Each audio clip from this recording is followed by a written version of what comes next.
ఓం విఘ్నేశ్వరాయ నమః. శ్రీమద్ రామాయణము యుద్ధకాండ 36వ అధ్యాయము. అప్పుడు విభీషణుడు 3 విషయాలున్న శత్రువు విషయంలోనే యుద్ధానికి సిద్ధపడాలి. ఆ రాజు యమరపాటుతో ఉంటే యుద్ధానికి వెళ్ళటం తేలిక. మరొక శత్రువుతో పీడింపబడుతున్న రాజు మీదకి వెళ్ళటం తేలిక. దైవం ప్రతికూలంగా ఉన్న రాజు మీదకి వెళ్ళటం తేలిక. ఈ 3 లోపాలు ఉన్న రాజు మీద దండయాత్ర చేయటం చాలా తేలిక. కానీ మీరందరూ రాముడిని చంపేస్తాము, కొట్టేస్తాము అని ఎగురుతున్నారు. రాముడంటే అంత చేతగాని వాడిలా కనపడుతున్నాడా? రాముడు ఇవాళ యుద్ధానికి వచ్చాడు.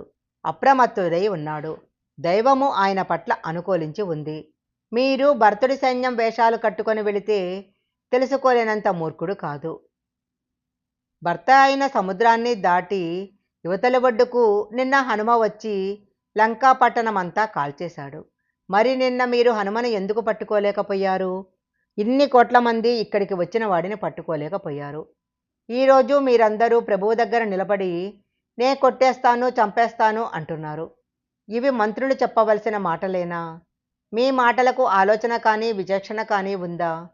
యుద్ధానికి వెళ్లే ముందు శత్రువు యొక్క బలం ఎంత ఉంది అని జాగ్రత్తగా అంచనా వేయాలి. అందులో పక్షపాత బుద్ధి ఉండకూడదు. శత్రువుకు మనకన్నా ఎక్కువ బలం ఉంటే వేరొక మార్గాన్ని ఆలోచించాలి. శత్రువు కన్నా మనకే ఎక్కువ బలం ఉంటే అప్పుడే యుద్ధానికి వెళ్ళాలి. అసలు శత్రువు బలం ఏమిటో, ఎంతమంది వస్తున్నారో, ఎవరు ఎలాంటి వారో అసలు అంచనా వేశారా? ఒక్కసారి ఆలోచించండి. రాముడు యుద్ధానికి రావలసిన అవసరం ఏముంది? రాముడి భార్య అయిన సీతమ్మను మా అన్న రావణుడు ఎత్తుకొచ్చి అశోకవనంలో పెట్టాడు. అందుకే రాముడు తన భార్యను విడిపించుకోవటానికి యుద్ధానికి వస్తున్నాడు. ధర్మం రాముడి పట్ల ఉంది.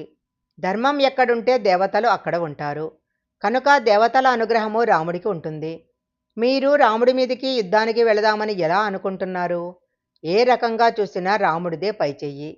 లంకకి, రాక్షసులకి, రావణుడికి ఉపద్రవం రాకూడదు అనుకుంటే ఏ సీతమ్మ కారణంగా ఇలాంటి కలహం వస్తుందో ఆ సీతమ్మను రాముడికి అప్పగిస్తే రాముడు యుద్ధానికి రాడు.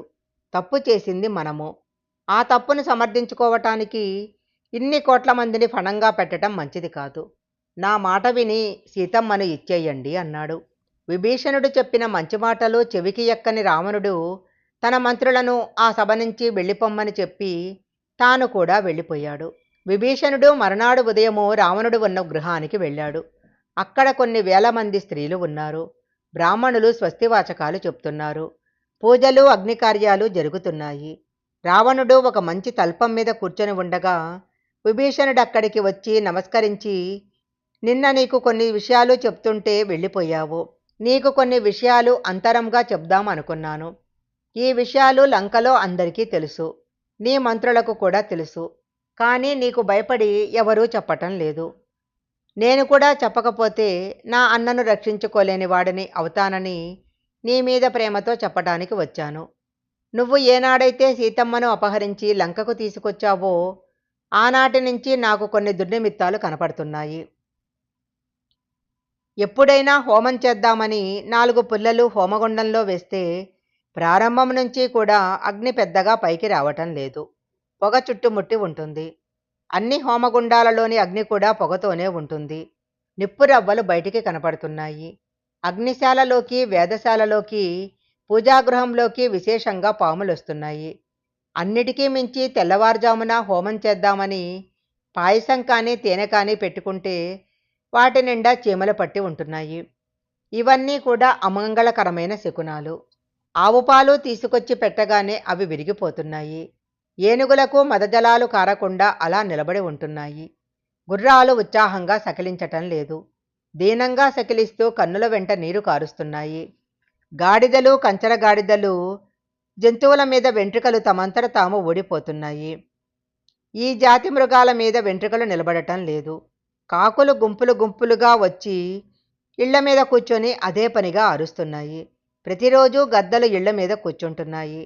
అరణ్యంలో ఉండే నక్కలు పగటివేళ, రాత్రివేళ ఊరి పెలుమేరలకొచ్చి పెద్దగా ఏడుస్తూ అరుస్తున్నాయి. క్రూరమైన మృగాలు భయంకరమైన ధ్వనులు చేస్తున్నాయి. అందుకని సీతమ్మను తీసుకెళ్ళి మనం రాముడికి అప్పజెప్పేద్దాము అని విభీషణుడు రావణాసురుడితో చెప్పాడు.